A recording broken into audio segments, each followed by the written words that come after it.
This week at the Internet Cafe, sports online. Are you a soccer mom or dad? Here's an idea for a website to keep the kids organized. Grant Spaeth used to be president of the U.S. Golf Association. Now he's running Golf Web, the primo website for golfers. If you're looking for the latest in college sports scores, this is the site for you, fansonly.com. How did Sosa and McGuire hit all those home runs? Noel Wanner will tell us. He runs the Science of Baseball website. Plus virtual NFL trading cards. We'll check them out at patriots.com. Sports online this week at the Internet Cafe. The Net Cafe is made possible in part by TechWeb for up-to-the-minute technology news. And by TVA, Television Associates, bridging the worlds of computers and video with DVD authoring and MPEG encoding services. So, sports on the web. I must say I go to the web by default first thing to find out sports scores rather than wait for when the TV sports is going to be on other radios. Well, it's practical. Well, you don't do it? I do, but just for kayaking. So it's a specialty Well, that's your sport. But that's a good example. You're going to what, find water conditions and stuff? Trying to find out what the flow's like. So when you take the rapids, you want to make sure the nice That's good not flow. in the newspaper, no, right? No, it's not so, easy to that's find. a different situation. Andrew? Biking. That's my sport of choice, and Yeah. it's a great one on the web, especially like European cycling. Oh, just to Tour de follow like France. big stuff? Yeah, and also just to keep up with the latest, things you can The buy latest for biking. $3,000 bicycle? Exactly. I've been pricing a very nice bike. I'm hoping to get it soon. All right, well, I'm baseball, football, basketball, hockey, very boring. All right, we'll find out more tonight. So Eric, you're the president and CEO of Parable, That's and so we're going to talk about the next big thing. What are these things? I don't get it. Well, things are essentially three-state objects that are multimedia objects that you add to a web page. And in their core, they're basically what happens when it loads into the computer, what happens when you mouse over and you mouse click. And any of those three states can contain animation, image, sound, etc. So it's really up to the person who's creating the things to decide what they want the thing to contain. So people can do these. I mean, they've been able to do these before things came along, but what's unique about this? Well, this is, the uniqueness is that these are discrete objects that you can also add various attributes and behaviors to. And two that seem to be taking off quite a bit of attention are the copyright and locking components. Aha. You can lock a thing to a web page so it can't be taken, or you can lock it and it can be taken from the web page but can't be modified. People in the world of entertainment, media, and particular sports are very interested in that because they can now offer authentic, bona fide versions of content out on the web. And the third level of locking is you can take it, and if the author allows you, you can make any changes to it. You might be able to change the sound or change the URL that's embedded in it. So I could modify it slightly, but only within a certain parameter. Exactly. Basically. So getting back to the topic of sports, so we're talking about things and sports. So how do those two things marry each other? Well, I think if you look on the web right now, the incredible passion people have for certain things, like entertainment, like sports, there's a significant overlap of people who are going on the web to communicate, learn, and share information about their particular sports and affinity for that. We're seeing an incredible amount of interest in people creating web pages with sports themes, and many of those people are actually taking content off of the web and scanning it from other sources, which is not really approved by the particular sports teams. In many cases, they're having lawyers send cease and desist letters. Absolutely. Actually, we've done a couple of shows, and we've talked about various types of fan sites, and oftentimes either the sports leagues or the music studios or what have you want to shut down these sites because they're manipulating images inappropriately. So what you're telling me is with things, the teams can now offer up authentic, bona fide content that they know they set the rules for. In many cases, that might be in, for example, the Patriots in New England, where our offices are located. New England Patriots are the first team to offer digital collectible, essentially trading cards, three-state objects, that they've approved. And they know, for example, that they've locked their URL, www.patriots.com, and that. And they know that if that card gets taken and put on another web page, they know that if someone clicks on it, it's going to take you back to the Patriots web page, and maybe not to someplace that they don't want to have an affiliation with. So from a sports fan's perspective, what I can do now is I can download basically my virtual version of a sports card or trading card, so I can put them on my website and I can have the approved images. What's the next step? I mean, how do I start trading these Well, things? we have two products that are on preview release, and they're available at our ThingWorld website, www.thingworld.com. And they're free previews of Thing Collector and Thing Screensaver. Thing Collector essentially allows you to collect and have an experience offline. And Things Screensaver allows you to take these 3-state objects and create your own screensavers based on the content that you've had. Now, over time, I think you'll start to see this concept of collecting. You'll start to see us introduce the idea of rarity, a limited edition, the ability to essentially lock to a particular PC an object. We've already had a step in that direction from a technical perspective. We have expiring things. South Park, the well-known animated series on Comedy Central, is one of the first animated series to adopt things. And if you've ever watched the program, the character Kenny dies once a week on the television show, Wednesdays at 10 o'clock. Well, Comedy Central has decided to extend that to the web. Kenny dies on the web and it expires. And even if you have him in your screensaver or your collector, he expires and it says click here to get the new new Kenny. And what that does is that also allows people the affinity to know to go back to the website and get more So content. for sports, things are a really interesting new way to look at trading cards online. Thanks so much. For URLs of today's featured websites, just go to the NetCafe site at cmptv.com. No, you're from the Exploratorium, a science museum here in San Francisco, and I think you guys have done something that I haven't seen yet on the web, which is create a baseball site that's not just for baseball fans. This is really a site that I'm not a big fan, and I went there and it really drew me in, the science of baseball. How did you guys come up with that idea, and how was the timing so good? Well, at the Exploratorium, we like to approach science as part of everyone's daily experience, not treat science as something that's distinct from what people experience every day. And sports is a really great way to get into a lot of the physics that goes on when balls are thrown or balls are hit. So we really thought that baseball, being a big summer sport, would be perfect for this time of year. We lucked out completely in that this year happened to be the year that McGuire was chasing the home run chase. We'd actually planned on doing the site last year, but we just ran out of time. Well, so luck favored us that way. It was great timing for all of us. So speaking of home runs, can you give me a little rundown of the science and the physics behind hitting a home run? Essentially what it comes down to, assuming that you can make contact with a 90-mile-an-hour fastball, which is a different question entirely, assuming you can make contact, it comes down to how much momentum you can generate with a bat. Momentum is comprised of the mass of the bat and the speed of the bat. So what it comes down to is that you can swing a heavy bat slowly and hit the ball a long way, or you can swing a light bat fast.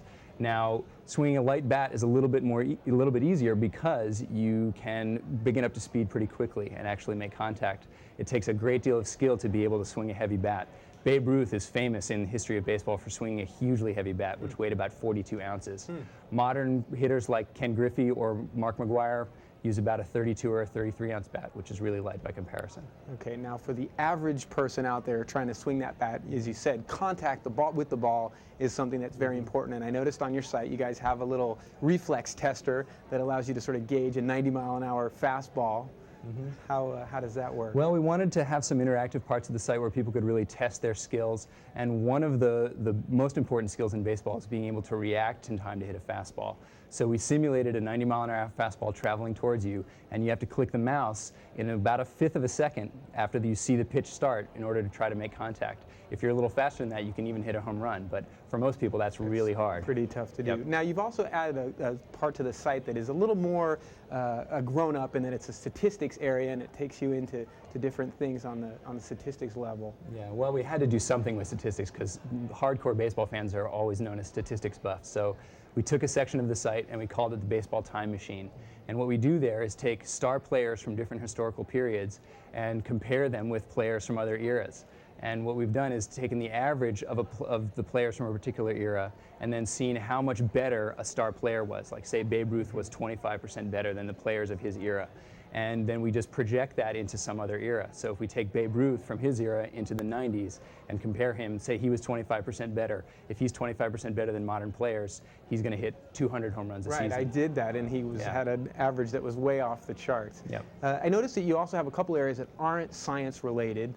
There seems to be a women of baseball history. Why bring that sort of aspect into it? Well, again, we like to look at science as part of a whole sort of social construct. It's part of our culture, it's part part of history. Science itself has a history. So we wanted to present the science in the context of all the other parts of baseball.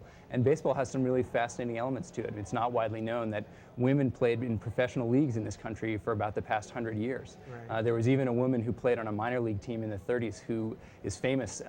The Yankees came to town to play an exhibition, and she pitched against Babe Ruth and Lou Gehrig and struck them both out. Really? Yeah. So it's a site for everybody, it sounds like, interested in that. There's a lot of material there. Great. Yeah. For URLs of today's featured websites, just go to the NetCafe site at cmptv.com.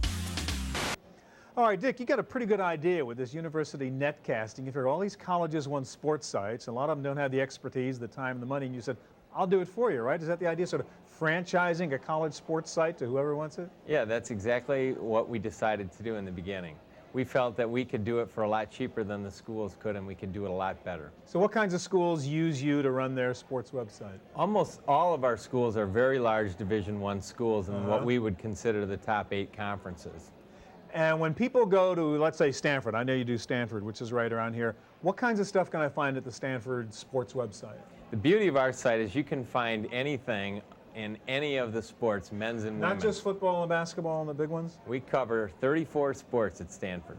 Men and women? Men's and women. But what kind of stuff? I mean, do I just go there to get the scores, or is there more than that? Well, we cover scores, we cover game recaps, we cover all of the athletes, we have bios on each one of the athletes. We have a very full-fledged, very rich site. All right, let's say it's football season, Saturday afternoon. I go to the Stanford website. Can I actually follow the game? Yeah, you can actually see real-time stats as the game is going on and listen to the game live. So if I'm back on the East Coast somewhere and I want to follow a Stanford game, just go onto the website there. The alumni love it.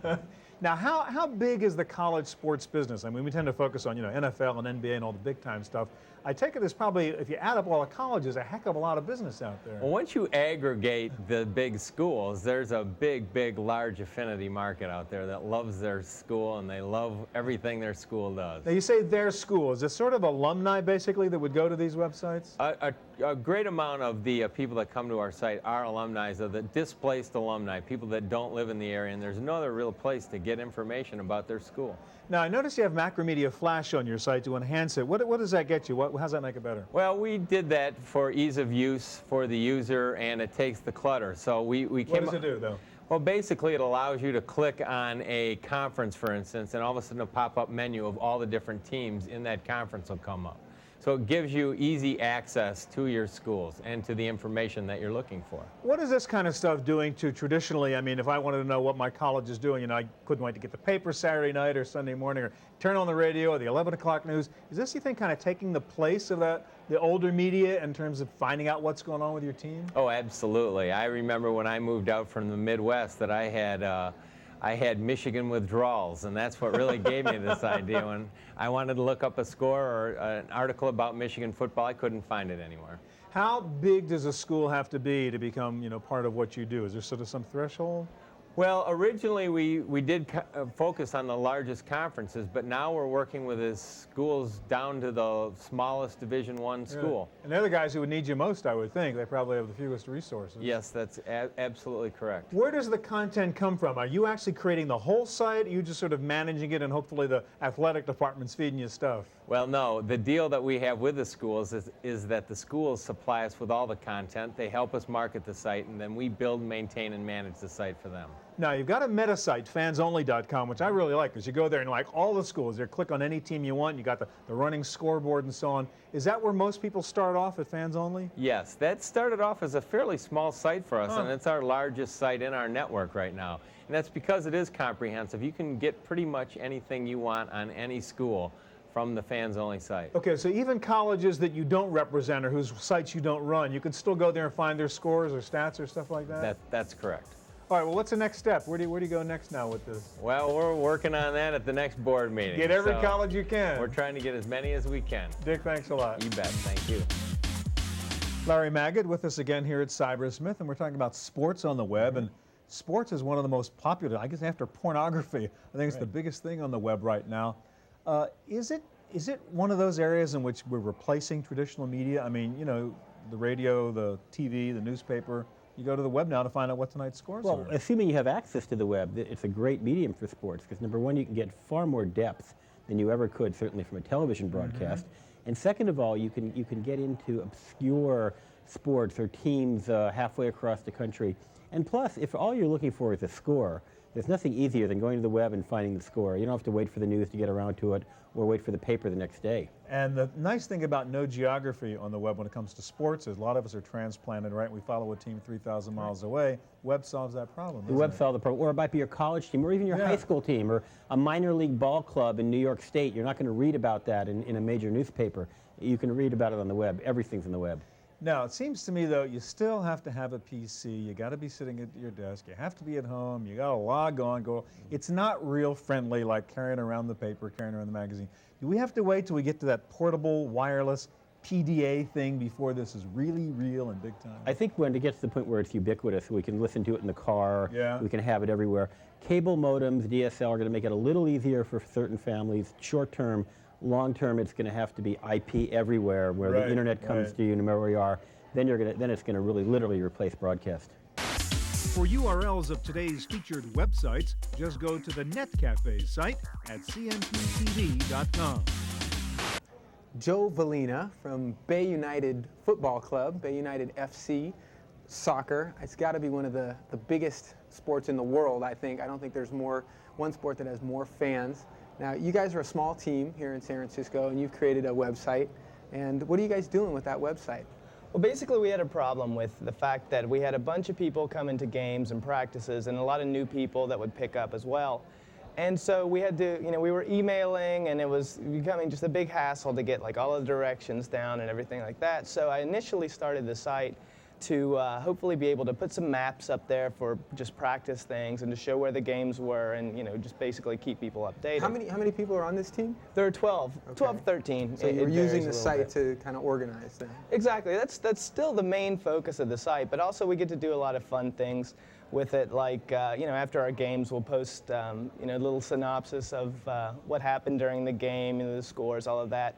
And it has the added bonus, because a lot of us aren't from the Bay Area, we can tell our family members about, the website, and they can look on there and find out really up-to-date information of what their kids are doing. Yeah, I saw you had some, looked like some victory photos of people scoring goals and things like that. Right, exactly. So do you feel that something like this has brought your team closer together and allowed you to organize more than you would have without it? I think so, yeah. I think it at least makes it a lot easier for people to find out what's going on and how to get there and, to plan ahead a little bit, and we have fun with it. Like, we're getting jerseys right now, so we put 2 jerseys up to have people choose, and, we didn't have to circle pictures around. We could just put them on the site there. You had the price on there and everything. Exactly, yeah. right. Now, this is a site that was created via the Homestead website, which allows you to go on and create your own site and allows other people to access it as well. Is that something you're going to let other members of your team do in the future, or is it all yours? If they're interested in it, usually they just let me hold the reins. But yeah, that would be great.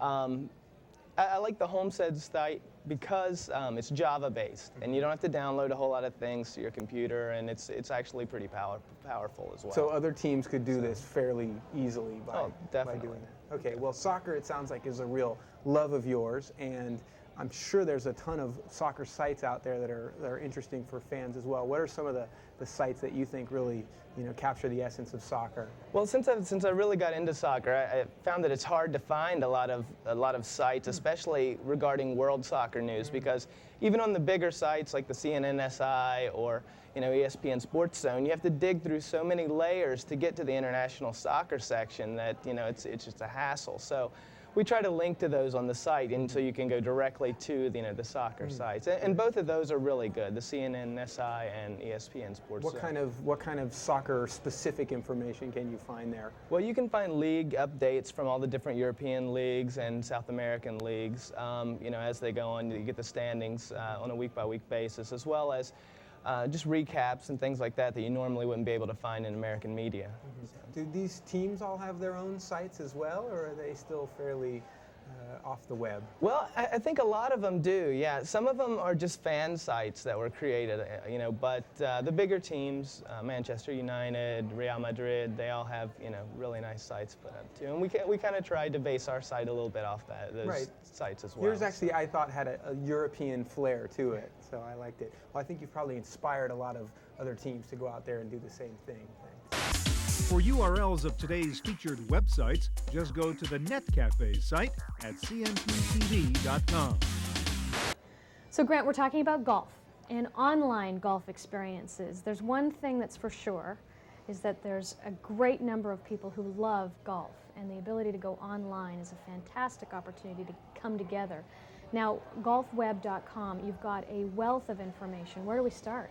Where do you start? I don't know where you're coming from because your options are so large. You come to the home page and you have about 40 choices, and hopefully they're described with little buttons and items down the side so that you'll get excited about something or another on that massive page. Now, one of the things that I notice is that if I'm a fan of golf, I can find out what's going on with any of the tours, get information about last year's tour, this year's and tour, the year all before of the that, history, and so on, what the scores are currently. College golf, junior golf, women's golf. You name it, it's all there. I think it's 19 different tours throughout the world. Asian tour, But African. there's more than that. There's more than just things for fans. I mean, if I'm a new golfer and I don't know much about it, what am I going to find out at golf? Well, you're a woman. You might go over to the women's discussion group in the LPGA. This week, you would probably take a look at this magnificent show that was put on by the European women golfers and American golfers for marvelous expression of sportsmanship and really skill. You might want to look at instruction, press instruction, see what it's got there. And the LPGA site has some very specific things focused on the beginning golfer. You've got, for openers, just on the front page, maybe 5 different ways to go. Plus there are articles under editorial in the library covering women's golf, all sorts of different ways. Lots of different things to do. Absolutely. Now, one of the other things I think for a lot of us is when we're traveling, we want to try out a new golf course. And one of the areas of the website which I thought was really interesting was your lists of all the courses. And you can get information across the globe. And I was thinking about, what was it, in Scotland, St. Andrews, the old St. Andrews in Scotland. It was 16th century when it was designed. I think it was Huge 15th history. century. 15th. Wow, it's incredible. So what else can I do? Well, what we want to present to everybody in golf is a description, maybe a picture, certainly the graphic details about these great golf courses. Partly just to let you know, also to find out whether it's suitable to your game, and thus help you with your travel plans.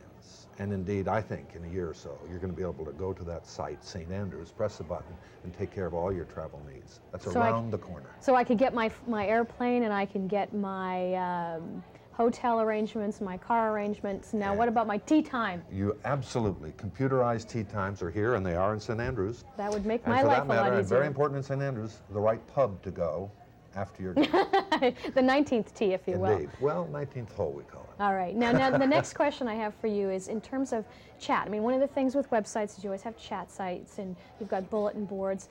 Now, you're the ex-president of the U.S. Golf Association. You've got a wealth of experience on golf. Are you actually getting involved in these chat groups? Absolutely. I love it. I spend a lot of time on the rules of golf. I've got 10 or 12 colleagues answering hundreds of emails a day, inquiring, overseeing a discussion group, participating in chats. I went to the U.S. Open and sent in audio reports every 45 minutes, and at the end of the day, spent a couple hours answering questions from all over the world. There's a lot of action at GolfWeb, of various sorts, and everybody's encouraged to get online and have some fun with us. There's a lots of activity, even a membership for those of us who are newbies. We can become new members. It's a great site, pretty extensive. Indeed. Golfweb.com. Golfweb.com.